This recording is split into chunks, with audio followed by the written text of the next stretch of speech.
কালি সন্ধিয়া 6:30 বজাত exit pole ওলাল।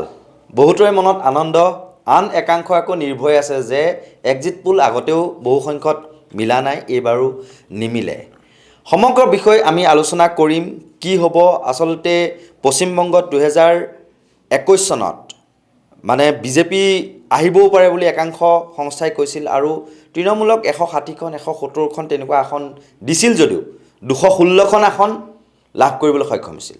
ঠিক সেইদৰে অসমৰ ক্ষেত্ৰতো 2021 চনত 100 পাৰ মানে 100 পাৰ আপকি বাৰ 100 পাৰ বুলি কৈছিল যদিও সেয়া কিন্তু 75খন আসনতে NDA শিবিৰ সীমাবদ্ধ আছিল।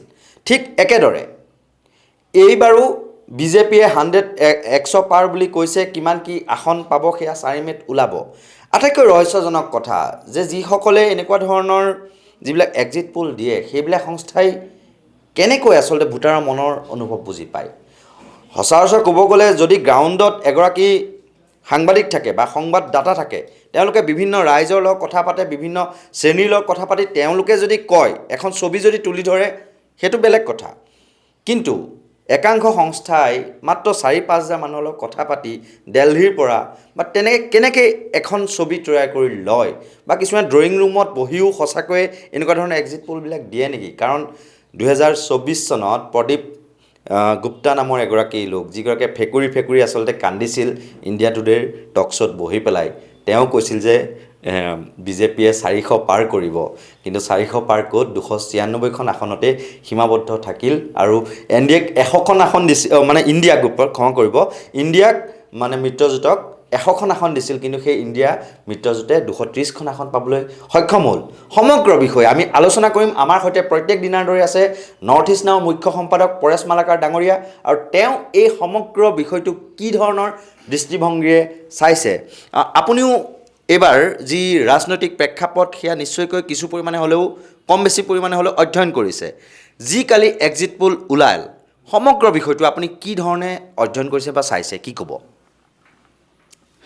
এক্সিট পোলৰ কথাটো এইটো যে তাত দুটা কথা আছে। এটা হৈছে কি তেওঁলোকে যেতিয়া এক্সিট পোলৰ যিটো সমীক্ষা চলাইছে, সেই সমীক্ষাটো চলাওঁতে তেওঁলোকে আচলতে তাৰ তথ্যটো কেনেকুৱাকৈ সংগ্ৰহ কৰিছে, কিমান মানুহৰ পৰা সংগ্ৰহ কৰিছে।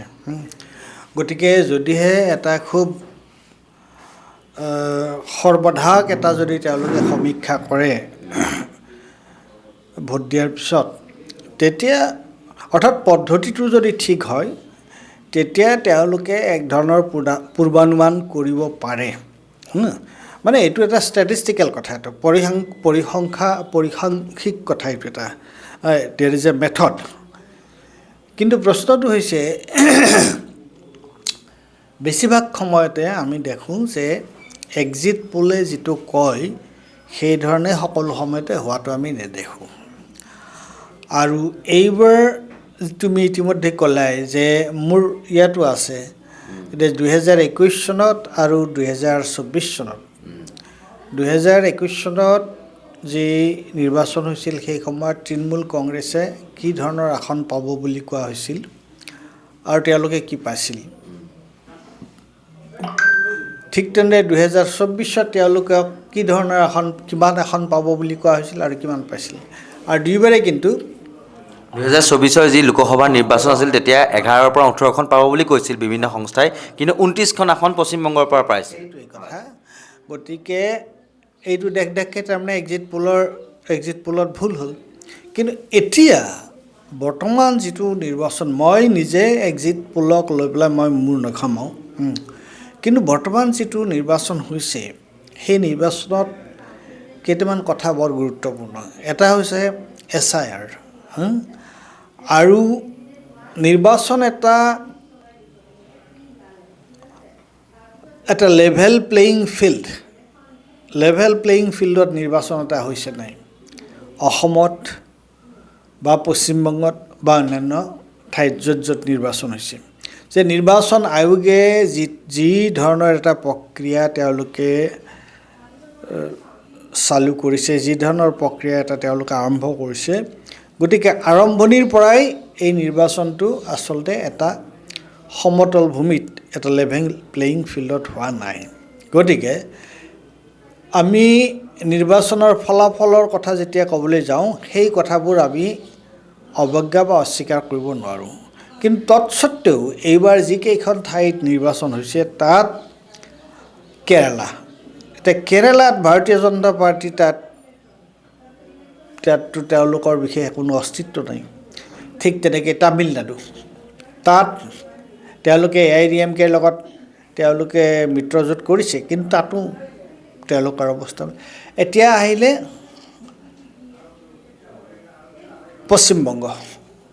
পশ্চিমবংগত আমি দেখা পাইছোঁ, মই পশ্চিমবংগত কোন ভাল কোন বেয়া সেইটো ক'বলৈ নাযাওঁ। আজি পশ্চিমবংগৰ নিৰ্বাচনৰ সময়ত তেওঁলোকে যিমান ছিকিউৰিটি ফ'ৰ্চেছ, তেওঁলোকে CRPF, তেওঁলোকে অন্যান্য ধৰণৰ central industrial police force, RPF জোৱান, কত কিমান কি আনি তেওঁলোকে ভৰ্তি কৰি যুদ্ধৰ টেংকো আমি দেখা পাইছিলোঁ, ভৰ্তি কৰিছে। গতিকে এই ধৰণৰ এটা নিৰ্বাচন এটা সময়ত এনেকুৱা ধৰণৰ এটা সন্ত্ৰাস কি কাৰণে কৰিব লগা হৈছে? মই তৃণমূল কংগ্ৰেছে যে সকলো গণতান্ত্ৰিক পদ্ধতি মানি চলিছে সেই কথাটো মই নকওঁ, সেইটো মই নকওঁ। কিন্তু প্ৰশ্নটো হৈছে তৃণমূল কংগ্ৰেছৰ লগত এটা বঙালী মানুহৰ বাংলা চেণ্টিমেণ্ট এটা, তেওঁলোকৰ আৱেগ এটা জড়িত হৈ আছে। গতিকে বাহিৰৰ পৰা এনেকুৱা ধৰণৰ এটা অত্যাচাৰ তেওঁলোকৰ ওপৰত, বংগৰ ওপৰত, পশ্চিমবংগৰ ওপৰত কৈছে, সেইটো মানুহে কেতিয়াও ভাল নাপায়। গতিকে এইবোৰ ফেক্টৰ আছে। কিন্তু তাতোকৈ ডাঙৰ কথা হ'ল কি, মই আচৰিত পাওঁ এটা কথা যে 4 তাৰিখে নিৰ্বাচনৰ ফলাফল ওলাব, কি হ'ব কি নহ'ব ওলাই যাব।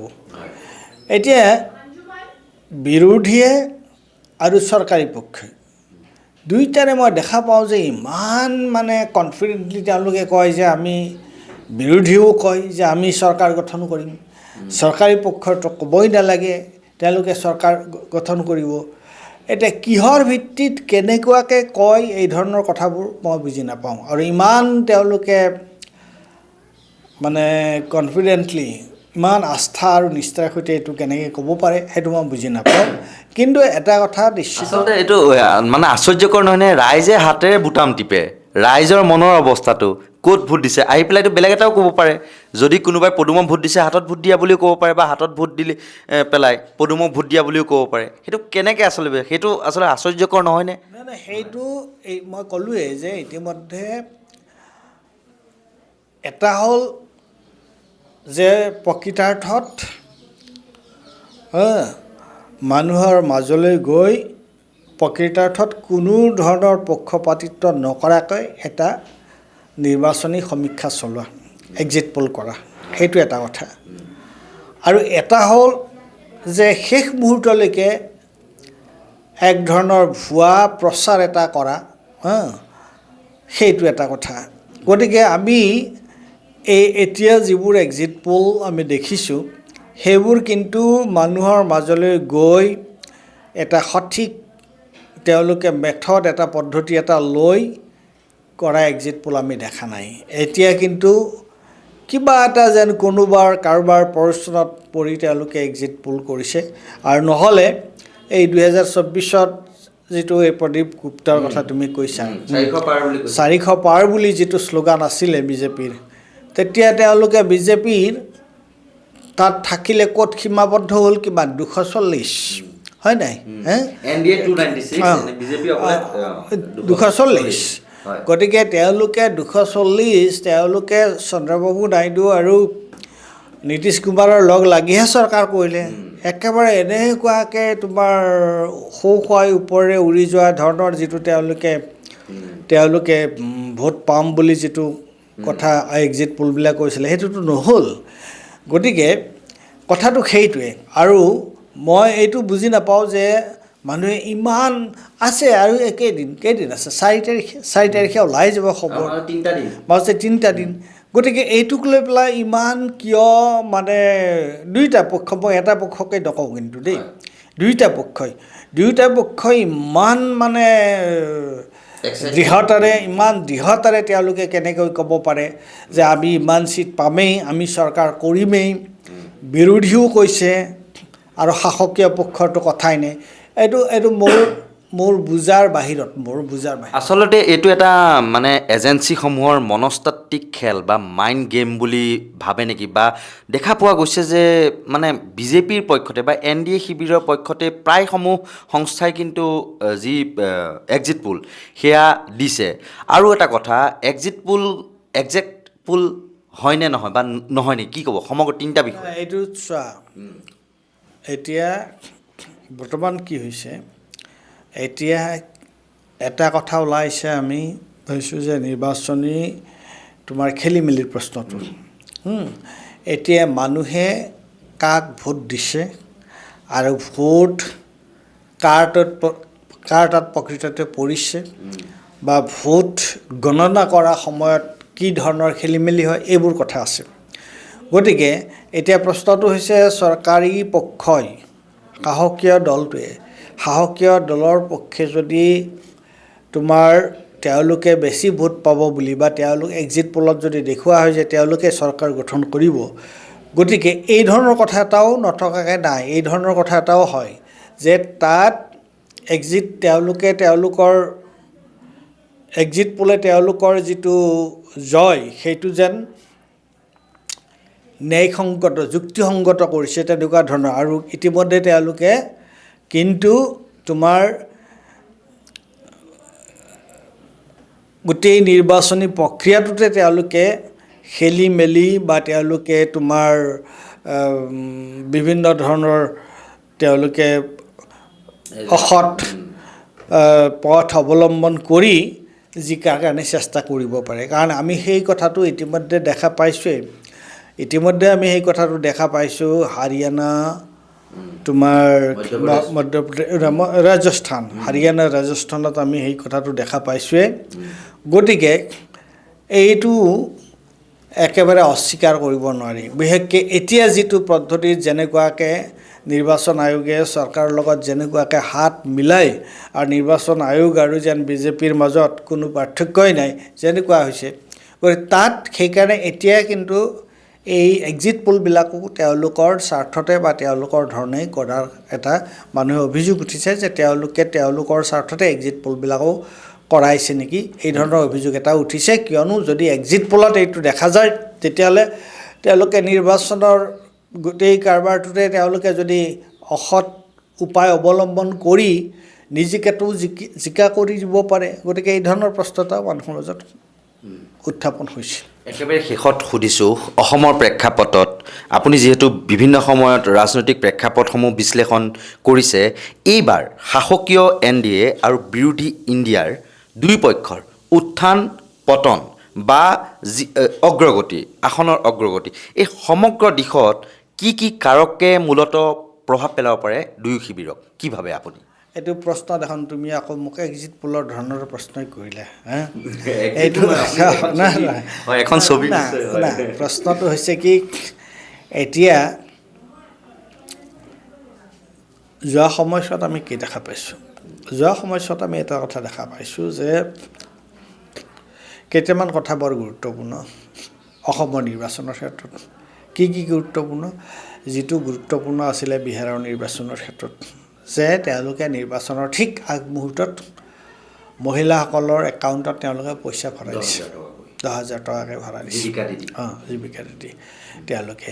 আৰু বিহাৰৰ নিৰ্বাচনত সেইটো এটা গুৰুত্বপূৰ্ণ ভূমিকা, সেইটোৰ এটা অতি গুৰুত্বপূৰ্ণ ভূমিকা আছিল। সেইটোৱে মানুহক নিৰ্বাচনৰ ওপৰত বেলেগ ধৰণে প্ৰভাৱ পেলাইছিল বুলি সকলোৱে কৈছে। গতিকে অসমতো সেইটো এটা গুৰুত্বপূৰ্ণ কথা। এই যে মহিলাসকলৰ বেংক একাউণ্টত যে পইচা ভৰাই দিলে, আৰু নিৰ্বাচনৰ আগত কেৱল পইচা ইটো অজুহাত সিটো অজুহাতত পইচাই দিয়া, এই কাৰবাৰটো সেইটোৱেও নিৰ্বাচনত এটা প্ৰভাৱ পেলাব পাৰে বুলি মই ভাবোঁ। 1 2 নম্বৰ, বিৰোধী শিবিৰটোত যে তেওঁলোকে শেষ মুহূৰ্তলৈকে তেওঁলোকৰ মাজত যে যিটো ঐক্য তেওঁলোকে যে স্থাপন কৰিব পৰা নাছিল, ঐক্যবদ্ধ যে হ'ব পৰা নাছিল শেষ মুহূৰ্তলৈকে, সেইটো এটা কিন্তু গুৰুত্বপূৰ্ণ প্ৰশ্ন। কিয়নো অসমত এইবাৰ নিৰ্বাচনী বিষয় বুলিবলৈ মই তেনেকুৱা নিৰ্বাচনৰ এই তোমাৰ 20-25 দিনত তেনেকুৱা কি বিষয় লৈ নিৰ্বাচনী বিষয় হ'ল জুবিনত বাহিৰে বেলেগ কথাটো একো তেনেকুৱা নাই কিন্তু তৎসত্ত্বেও কি কথা আছে মূল বিষয়টো কি আছিল মূল বিষয়টো আছিল এটা আছিলে এই হিতাধিকাৰী আঁচনি চৰকাৰৰ পক্ষে আৰু চৰকাৰৰ বিপক্ষে কি আছিল চৰকাৰৰ বিপক্ষে থকা কথাটো আছিলে চৰকাৰে এই যে তোমাৰ মূলতঃ হয় বিৰোধী পক্ষই বা বিৰোধী দলবিলাকে কৈছে যে আমাৰ সম্পদ বনিয়াক গতাই দিয়া মূল্য বৃদ্ধি তাৰপিছত তোমাৰ অসমৰ সুৰক্ষাৰ কথা আৰু নিবনুৱা সমস্যাৰ কথা এই প্ৰশ্নবোৰ আছিল কিন্তু তাতোকৈ গুৰুত্বপূৰ্ণ বুলি মই ভাবোঁ এই গোটেই এইবিলাক বিষয় নহয় বুলি মই কোৱা নাই এটা কথাই যিটো বিজেপি বিৰোধী যিটো ভোট সেই ভোটৰ ক্ষেত্ৰত মই এটা কথা মই ভাবোঁ যে এইটো এটা গুৰুত্বপূৰ্ণ বিষয় সেইটো হৈছে যে আমাৰ মুখ্যমন্ত্ৰীজনৰ যিটো মই মতালি যিটো উভত গুৰে নাচা তেওঁৰ যিটো স্বভাৱ আৰু যাকে তাকে যিকোনো কথা কোৱা যিটো কথা সেইটো কোনো আত্মসন্মান থকা মানুহে ভাল নাপায় গতিকে মই ভাবোঁ সেইটো এটা গুৰুত্বপূৰ্ণ বিষয় হিচাপে এইবাৰ নিৰ্বাচনত সেইটো এটা গুৰুত্বপূৰ্ণ বিষয় হিচাপে কৰিছে আৰু এই কাৰকটোও প্ৰভাৱ পেলাব পাৰে আৰু এটা ইণ্টাৰেষ্টিং কথা হ'ল যে এইবাৰ যে কিছু সংখ্যক জেনজি য়ং ল'ৰা ছোৱালী যে তেওঁলোকে যে বিশেষকৈ নিৰ্বাচনত অৱতীৰ্ণ হৈছে আৰু আমি এটা কথা দেখাই পালোঁ সেইটো আৰু স্পষ্ট কথা এইটো চবেই কৈছে সকলোৱে কৈছে এইটো হৈছে কুংকি চৌধুৰীৰ নিৰ্বাচনত যিটো তেওঁৰ যিটো অংশগ্ৰহণ আৰু সেইটোৱেও কিন্তু কাৰণ সেইটো দুটা বস্তু এতিয়া কোনোবাই মোৰ লগত একমত হ'ব পাৰে একমত নহ'ব পাৰে কিন্তু মই ক'ম যে এইবাৰ নিৰ্বাচনত এটা হ'ল জুবিন গাৰ্গৰ ন্যায় আৰু অইনটো হৈছে যে কুংকি চৌধুৰীক লৈ যিটো চৰ্চা চলিল আৰু এইটো সকলোৱে এতিয়া কৈছে অপজিশ্যনৰ কেণ্ডিডেটবিলাকে মই শুনিছোঁ যে চবেই কৈছে যে কুংকিৰ কাৰণে তেওঁলোকে অন্ততঃ কেইটামান হ'লেও ভোট বেছিকৈ পাব যুৱ প্ৰজন্মৰ যিটো ভোট কিয়নো কুংকিক লৈ এটা বেলেগ ধৰণৰ এটা আলোড়ন এটা সৃষ্টি হৈছিলে নিৰ্বাচনৰ সময়ত অসমত আৰু অসমত নহয় এই ঢৌটো গৈ অসমৰ বাহিৰো পাইছিলগৈ গতিকে সেইটো এতিয়া কিমান ভৱিষ্যতলৈ কি হয় কি নহয় সেইটো এটা বেলেগ কথা কিন্তু যোৱা নিৰ্বাচনত এই কথাকেইটাৰ কিবা এটা প্ৰভাৱ পৰিছে বুলি মোৰ এটা মনত এটা ভাৱ এটা হয় আৰু সেইকাৰণে এতিয়া প্ৰশ্নটো হৈছে যে কোন জিকিব কোন হাৰিব কিন্তু যিবোৰ মানুহৰ লগত কথা পাতোঁ তেওঁলোকে এটা আণ্ডাৰ কাৰেণ্টৰ কথা কয় যে তেওঁলোকে কয় যে মানুহে কিমান মুখ খুলি কথাটো নক'লেও ভিতৰে যেন এটা এই ধৰণৰ ঘটনা এটা হৈ আছে যে এটা বিজেপিৰ বিৰুদ্ধে যেন এক ধৰণৰ মানে জনমত এটা হৈছে এতিয়া সেইটো কিমান কাৰ্যকৰী হয় বা কিমানে সেইটো মানে ভোটলৈ ৰূপান্তৰিত হয় সেই কথাটো এতিয়া আমি গম পাম 4 মে'ৰ দিনা কিন্তু একে সময়তে যিবোৰ মানুহে নিৰ্বাচনৰ সময়ত তেওঁলোকে ঘূৰি আছে নিৰ্বাচনৰ সময়ত তেওঁলোকে নিৰ্বাচনী প্ৰচাৰত ব্যস্ত হৈ আছে তেওঁলোকে একেবাৰে একোৱেই নাজানে বা তেওঁলোকৰ অনুমানবোৰ সম্পূৰ্ণ ভুল সেইটো ক'ব পৰা নাযায় গতিকে এইখিনিতে আকৌ প্ৰশ্ন উঠে যে EVMৰ যিবোৰ বাকচ সেইবোৰ EVM মেচিনবিলাক সুৰক্ষিত হৈ আছে নাই তাত কোনোবাই কিবা হেৰফেৰ কৰিব নেকি এইবোৰ প্ৰশ্নও কিন্তু উঠিছে গতিকে এই মুহূৰ্তত কথা হৈছে ভোটটো দিয়া হৈ গ'ল EVM মেচিনত ভোটটো আবদ্ধ হৈ আছে গতিকে ভোট মেচিনবিলাকত যাতে কোনেও যাতে গণ্ডগোল কৰিব নোৱাৰে কোনো হেৰাফেৰি কৰিব নোৱাৰে কোনো ধৰণৰ তাৰ লগত যাতে তোমাৰ খেলি মেলি যাতে নহয় বা কোনোৱে অসৎ পন্থা অৱলম্বন কৰি এই কাউণ্টিঙৰ সময়ত যাতে খেলি মেলি কৰিব নোৱাৰে মই সেই কথাটোৰ ওপৰতহে বেছি গুৰুত্ব দিম এতিয়া এই মুহূৰ্তত যে যিটো সঁচা মানুহে যাক ভোট দিছে, মানুহে বিজেপিকে ভোট দিছে বা মানুহে তোমাৰ বিৰোধীকে ভোট দিছে, যিটো ভোট দিছে সেই কথাটো যাতে সঠিকভাৱে ওলায়, তাত যাতে কোনো ধৰণৰ অসৎ পথ অৱলম্বন কৰি, অসৎ উপায় অৱলম্বন কৰি ৰাইজৰ যিটো ভাৰ্ডিক্ট, ৰাইজৰ যিটো মতদান, সেইটোক যাতে বিপথে পৰিচালিত নকৰে বা সেইটো যাতে প্ৰকৃতাৰ্থত এই নিৰ্বাচনী ফলাফলত যাতে সেইটো প্ৰতিফলিত হয়, সেইটোৰ কথাৰ ওপৰতহে আমি সকলোৱে চকু দিয়া উচিত আৰু সকলোৱে গুৰুত্ব দিয়া উচিত বুলি মই ভাবোঁ। নিশ্চয়কৈ ভোটাধিকাৰ সম্পূৰ্ণ ব্যক্তিগত তথা গোপনীয় অধিকাৰ। কাক ভোট দিছে কোনেও হয়তো মুখ খুলি কোনোবাই নক'ব পাৰে, কোনোবাই ক'ব পাৰে বা কিছুমানে কথা পাতি গ্ৰাউণ্ডত গৈ তাৰ ভিত্তিত একাংশই কিবা ছাৰ্ভে চলাব পাৰে, কিন্তু এক্সিট পোলেই যে একজেক্ট পোল হ'ব সেইটো কেতিয়াও নহয়। তাৰ প্ৰমাণ পূৰ্বেও বহুকেইটা নিৰ্বাচনত আমি ইতিমধ্যে লাভ কৰিছোঁ। হয়তো কান্দিবলগীয়া পৰিস্থিতি হৈছে 400 পাৰ কৰিব বুলি একাংশ সংস্থাই কৈ যিগৰাকীয়ে প্ৰস্তুত কৰিছিল তেওঁ ষ্টুডিঅ'ত বহি পেলাই কান্দিবলগীয়া অৱস্থাৰ সৃষ্টি হৈছে। গতিকে এতিয়া ৰাইজে কাক ভোট দিলে, ৰাইজে বিজেপিকে শিবিৰকে ভোট দিলে নে বিৰোধী শিবিৰকে ভোট দিলে, সেই কথা অহা 4 মে'ৰ দিনাখন জল পটপট হৈ পৰিব। আৰু কি কাৰকে অসমৰ নিৰ্বাচনী প্ৰেক্ষাপটত প্ৰভাৱ পেলাব পাৰে, সেয়া শাসকীয় পক্ষই হওক বা বিৰোধী পক্ষই হওক, সেয়া পৰেশ মালাকাৰ ডাঙৰীয়াক আপোনালোকক অতি সুন্দৰভাৱে বিশ্লেষণ আপোনালোকলৈ বুলি আগবঢ়ালে। চাই থাকিব নৰ্থ ইষ্ট নাও। ধন্যবাদ।